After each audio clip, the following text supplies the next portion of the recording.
It's another edition of the Accounting Influencers podcast with me, Rob Byrne, and I'm thrilled to have with me today a legend, an influencer in the accounting world. Sarah Ghosh is the CIMA president. Good day to you, Sarah. Hello, it's great to be here with you, Rob. Sarah, it is lovely to have you on. We've had your counterpart, Corey Ramsey, on the show recently of the AICPA. So for people that haven't come across you and even CIMA, just tell us a little bit about your world by way of an introduction. Sure. So I'm currently CIMA president, so representing the CIMA accounting body, and we are actually in over 180 regions and territories, and have thousands of members and students that we represent. And we are aligned with the AICPA, and work with them really closely in terms of kind of progressing the profession. For people going right back to basics, I've spoken at a few CIMA conferences. It's a wonderful organization. What does it stand for and what are you all about? Tell us a bit about your members too. Yeah, so we have a real diversity of membership in terms of the roles that they're doing, and that kind of really represents the pathways that people are on. We're getting pulled into a lot more areas of the business, if you like, supporting corporations in areas of sustainability, technology, all the different areas that really are really exciting to be in as a member. So we really support our members to make the most of their career progression and training, etc., to support them. So CIMA is the Chartered Institute of Management Accountants. Yes. And apologies, I didn't set that out, but yes. That's quite all right. Well, you're passionate about what you do, so you're straight in. Yeah. That tends to be those accountants in industry, in commerce, in companies, rather than in private practice. So we do have a private practice cohort of people do work in that area. We also have a large representation in the public sector, which is where I'm currently working as well. So we do have representation across lots of industries and obviously charity sector as well. What kind of shape do you feel the accounting profession is in right now, Sarah? There's a lot going on. There is a lot going on. There's a lot of external influences that are shaping what we need to know as finance professionals, especially, as I mentioned, sustainability, technology. So we are evolving, we're constantly evolving and changing, but that's good in the sense that we're adapting to the needs of the organizations that we support. Evolve and change are not words we generally associate with accounting professionals, but Yes. To their credit, the pandemic has showed them to be more agile than perhaps we've given them credit for. How do you feel accounting and finance professionals are responding generally to the drivers of change? I think we're responding really well, and that's part of what we do as an accounting body, to give people the tools and the resources, etc., to really expand their knowledge and expertise in a particular area. So that is our strength, to be able to help people navigate through areas that perhaps they've just moved into, and really can develop their skills and actually be that true trusted advisor for the organization. That's such a great phrase, isn't it? Trusted advisor. It does divide opinion, but there's no doubt that accounting professionals are standing in the gap of all the data, the information, the numbers, and the strategic decisions that companies and firms and clients have to make. That's right, isn't it? Yeah, absolutely. Yeah, absolutely. And we, these opportunities are great for us because we can, take what we know, apply that to other areas, and I say expand our remit of what we get involved in as well to support the decision making. You possibly come across the term VUCA, Sarah, that stands for volatility, uncertainty, complexity, ambiguity, and no more so than now. And accounting finance professionals are very much the guide in the darkness and getting people through the fog, because there was a day when we could see what best practice was and we could make 2, 3, 5-year strategic plans. They're out of the window now, and what was best practice yesterday is no longer today. So it's fast moving.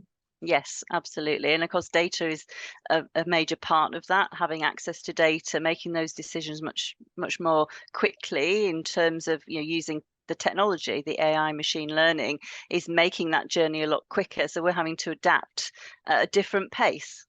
Which again is an exciting place to be, but we just need to have that understanding of how it works, what the impacts are, and also what the risks are as well. One of the criticisms leveled at the profession sometimes is that they're behind the curve with adaptation. In other words, they react to things rather than getting in front of things like AI, or at least keeping pace with that. Is that fair, or would you challenge that? I would challenge that. I mean, if you look at our qualification and the direction we're moving in, we're offering people real opportunity to learn about the digital space, sustainability, or pieces around inclusion, all of that. We're definitely, I feel, at the forefront of some of that thought leadership. And you're integrating things like that into the qualification, are you now? Yeah. So it's more relevant? Yeah, absolutely. Absolutely. I've got a number of people in my team who are on that journey, and what they're learning is very different to what I learned when I qualified, but it's adapted so much, and we're continually reviewing that. It's funny, isn't it, how double entry bookkeeping. I'm a former high school maths teacher and I'm a part qualified accountant. So, but it's been ever thus, hasn't it? At debits and credits. But we can do that with the push of a button now. Yeah. And it's not about the numbers. It's starting to narrate what the numbers mean and getting behind what the automation and the tech can do to be really strategic with decisions.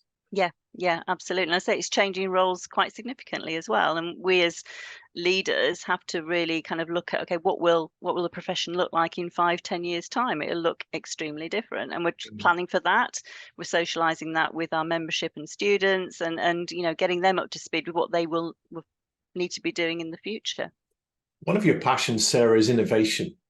And we talked a little bit about adaptability and change. How are CIMA and your people future-proofing the firm to be more, the accountants to be more innovative going forward? Yeah, we do spend, you know, say that technology is chasing ahead in yes, terms it's of driving innovation, isn't it? Absolutely. And we're looking at actually what does that mean for our profession.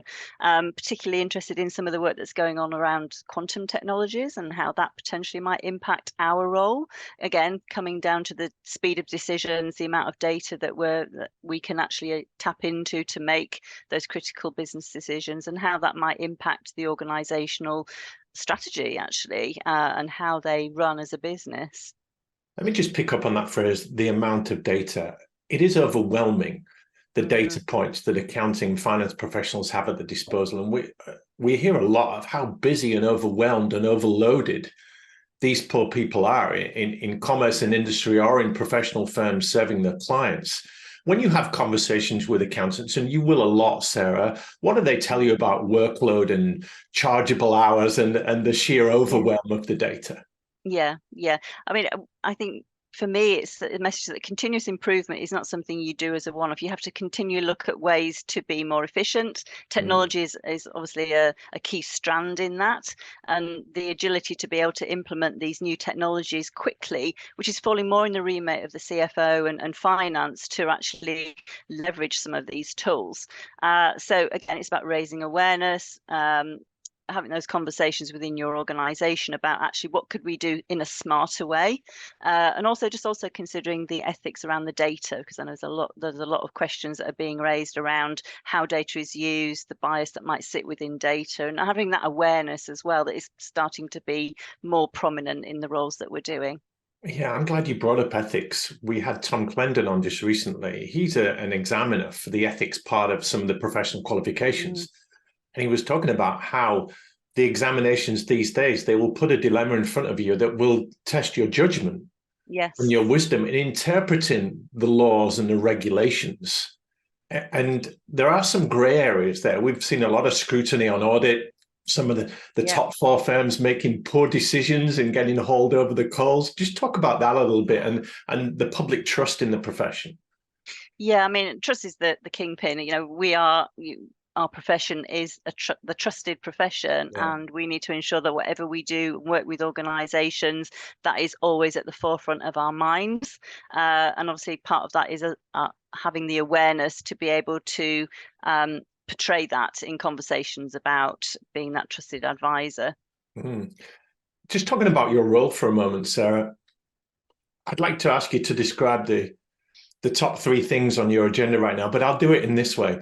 If you walked away from your job today, what top 3 things would your replacement need to be focusing on in the next 90 days to steady the ship? Oh, good question. Yeah. So there's 3 areas that I'm really quite passionate about. One of them we kind of touched upon in terms of innovation and how is that going to impact roles going forward, and for people coming into the profession, how very differently it might look for them in terms of use of technology and impact. The second one is around sustainability. So we have a really important role to play around ensuring that we are aligned with all of the different regulations and frameworks that are currently being rolled out in the UK and EU, etc. So having that role to understand what kinds of questions should we be asking of the business relating to sustainability and reporting on that. And the third is around inclusion. So very much involved in the CIMA Women in Leadership initiative, and obviously to extend that around being that inclusive profession. So giving everybody that opportunity to actually start and he's got to move into an accounting finance profession. They're three great goals. And talk to us a little bit about your relationship with the AICPA and how you're aligned, because your counterpart, I guess, in the US would be a Corey Ramsey or maybe other people. And it's important that you're aligned on the key things you're working on in your vision. Absolutely. So yeah, Corey and I are very much aligned on our three themes that we're promoting in our presidential sort of chair years. So really enjoying working with him on those. So a lot of what we do, I mean, from my side, you know, I'm going out representing obviously the profession, advocating for those three themes across the regions, meeting with members and students, and he's doing the similar in terms of the American side. So you know, we're very much aligned. We work very closely together, and we both sit on the association board. So Corey is the chair of that. I'm the co-chair supporting on that. So again, really good conversations that we're having around strategic direction. Let's say, where is the profession heading, both on the public accounting side and also on the management accounting as well. How did that union come about, Sarah? So are you talking about like Corey and I, or kind of well, overall? the AICPA and SEMA more generally. Yeah. I mean, I wasn't. It was a while ago when we kind of came together, and I wasn't on CIMA Council at that time. But my understanding is, you know, obviously we're very much aware of the changing landscape of the profession as a whole, and actually how we could strengthen and work together to actually be that leading profession. And I think that is working absolutely, it's working really well. You know, we're the largest accounting body, and we've got, you know, say thousands of members now. We represent them, and that gives us a voice in some areas that perhaps we wouldn't necessarily have had before, with governments and people to kind of influence more to the benefit of people working in finance.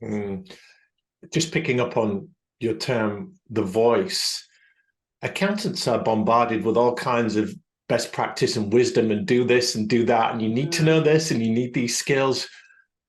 Who has the ear of accountants these days?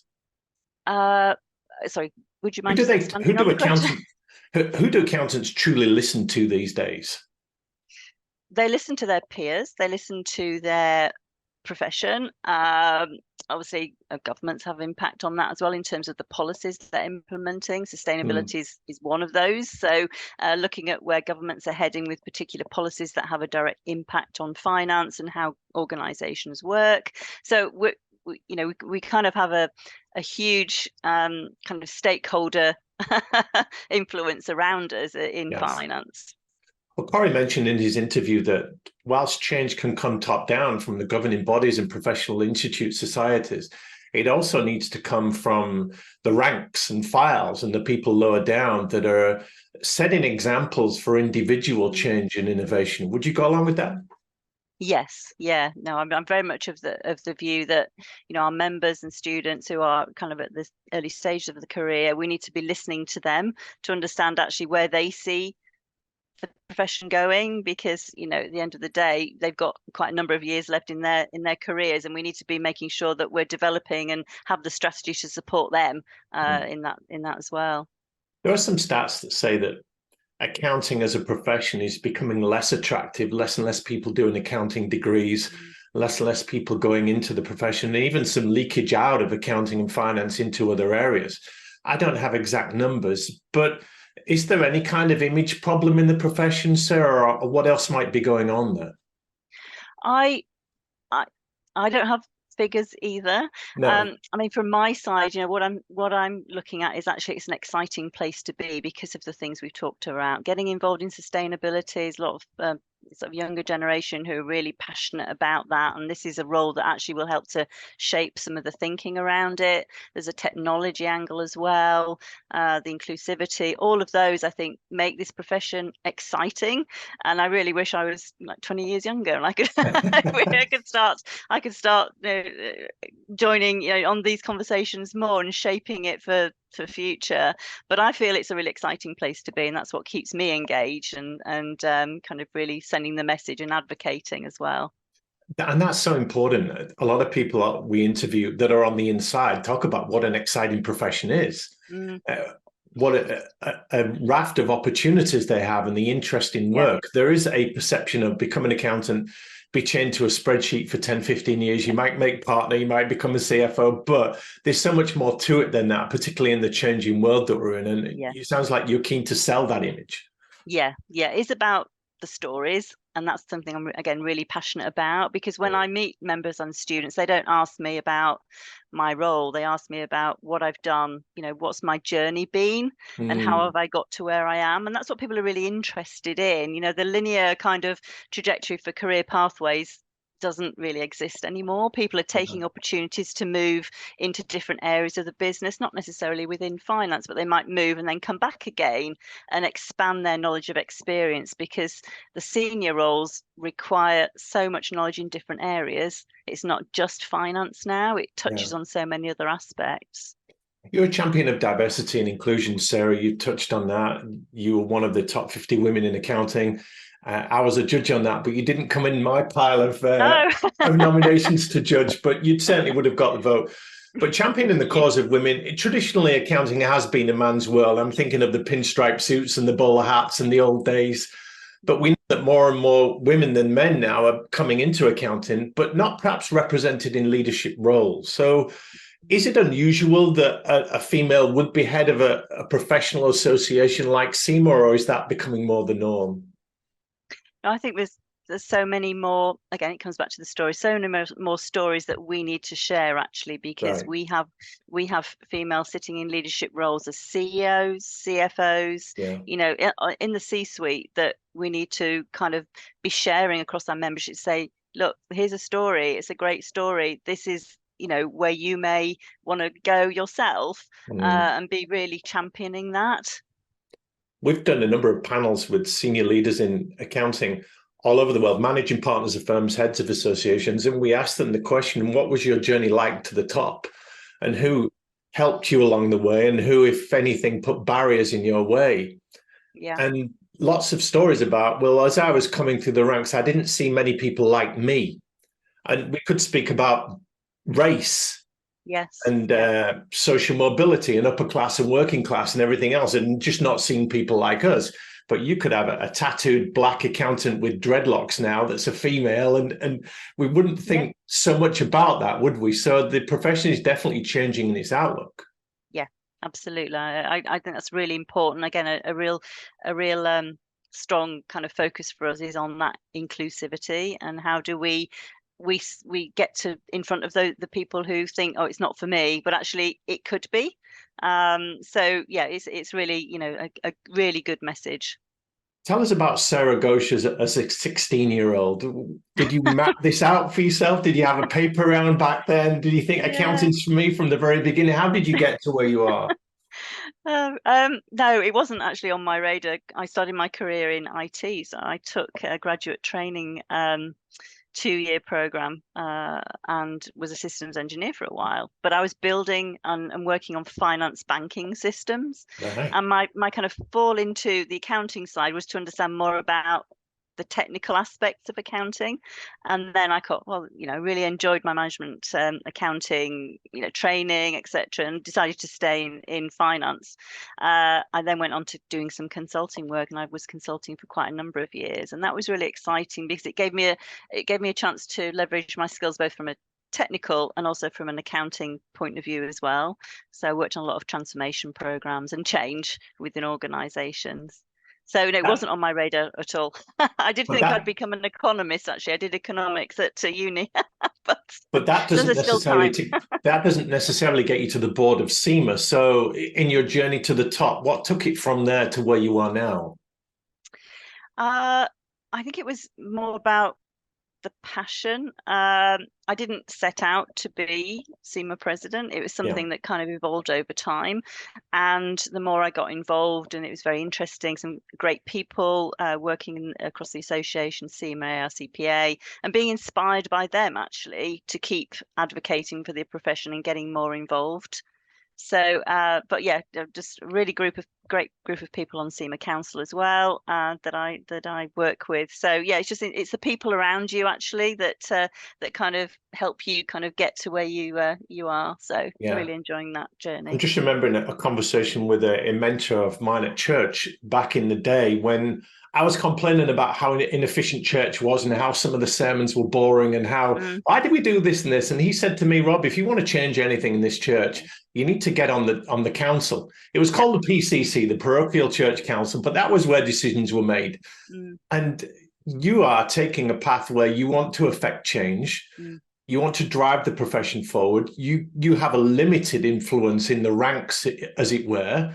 But when you're up at the top like you are, with your peers shaping direction and steering the ship, you can affect a lot more change. And that must interest you. Yes. Yeah, absolutely. I mean that is, again, my passion, which I really enjoy, and I'm also kind of also representing the public sector given my day job. So it's a really interesting place to be. I'm so honoured actually to be in this position. Of course, working with the Corrie as well, because the time frame is very tight. So 12 Mm. months goes very quickly. So obviously looking to make sure we at least get some messages out there and start to instigate some of that change. And the success of your tenure as president will be measured by what you achieved during your reign. If we were talking in 3, 5 years' time and looking back on, we could call it a legacy. That sounds grand. It's Mm. hard to affect a lot of change in a short window, as you say, but what would you like to have achieved at the end of your reign? I would like to have elevated the inclusivity piece for having more diversity in the profession. That's one piece. To really shape what our role is in sustainability and to make sure that, we've got the groundings for being a real influence in terms of the other aspects around technology. So I say it's a very small window, and actually, we're pushing certain things. We know we're at the start of some of these journeys, and people following us will continue. But it's really great that we can, we were in a position to be able to do that. How do you deal with laggards, Sarah? People that just don't get the vision. They won't come along with you for the ride. They challenge you at every turn. They want to preserve the status quo. There are a few of those around. Yeah, you get that in every kind of environment that perhaps you might work in, but it is about understanding their point of view, and also there's always compromise, right? You compromise, you can put your voice forward, try and persuade, but it's about making sure everybody is understanding, even though they may not necessarily agree with it, they understand the rationale for why that decision is made. And Mm, that whatever decisions we make is for the future of the profession and for people following us. The yeah. decisions we're making today, not for me, they're for people who are coming behind me, and that's a really important point. It's going to affect me, it will affect people who are at the start of their careers. Yeah, that's very good. A couple more questions, Sarah. This is Sure. wonderful insights into how you are shaping the profession. Give some words of advice and encouragement to the underrepresented and the marginalized. And disenfranchised sounds like a strong term, but you've made it, and other people have made it, facing a range of adversity, contending with so many issues, but they are making a difference. And we can all do that. Even the most introverted person in the world will influence thousands of people in their life. So, what would you say to our audience here on inspiring them to make a stand and make any kind of a difference in this profession? For me, it's about finding your voice. And it took me a while to find my voice, I feel. When I first started in consulting, it was very kind of felt it was quite male dominated. It was quite male dominated. Yeah. So actually working through finding your voice and finding people who are of similar um, you know, background, or thought and have the same aspirations as you as well, to actually work together to raise the profile of what you're wanting to achieve. Again, it's about finding people that are actually will mentor you, coach you, ask the question of people. You know, that they may say no, but actually at least you've asked the question. So you think, oh, I'd really like that person to speak to that person or be mentored or coached by that person. Just ask. Again, that took me a while to get to a point of being able to ask, but it's a really important piece, I feel. That is an excellent point. I do hear from a lot of women, even leaders in accounting, that they've been very reticent to show any vulnerability, any weakness, to ask for help, to show that they're struggling in some areas. But how much do we need these champions and these advocates to open doors for us and ease us into the corridors of power? If people don't know that we need help, they're not going to help. Yeah, that's it. And again, it comes back to finding your voice and asking that question. And my other point as well is about being curious. And that I've got a curious brain. I love learning about things that don't necessarily sit within finance, but it's good to have that kind of curiousness to find out more and understand, actually, is there anything else that we can do to help in different areas, actually. And in finding your voice, you're alluding there to your uniqueness, because your weapons and your skills and your style and your personality and your sense of humor is different to everyone else's. So the way you would lead CIMA would be different, but no less effective than somebody else. So we can't be somebody else, can we? We don't all want to be Sarah Ghosh, as wonderful as that probably is. We've got to find our own path and our own way of leading. Yeah. It's about being authentic, isn't it? It's about being your authentic self.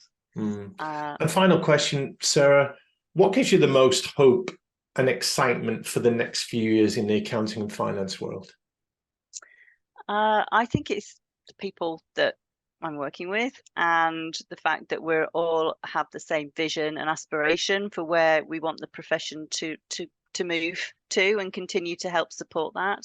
And also the people that are coming into the profession, I'm speaking with about their journeys and how exciting it is for them. I feel excited for them, actually, that they're at the start of their journeys, because and you can see the lights in their eyes, can't you, Sarah?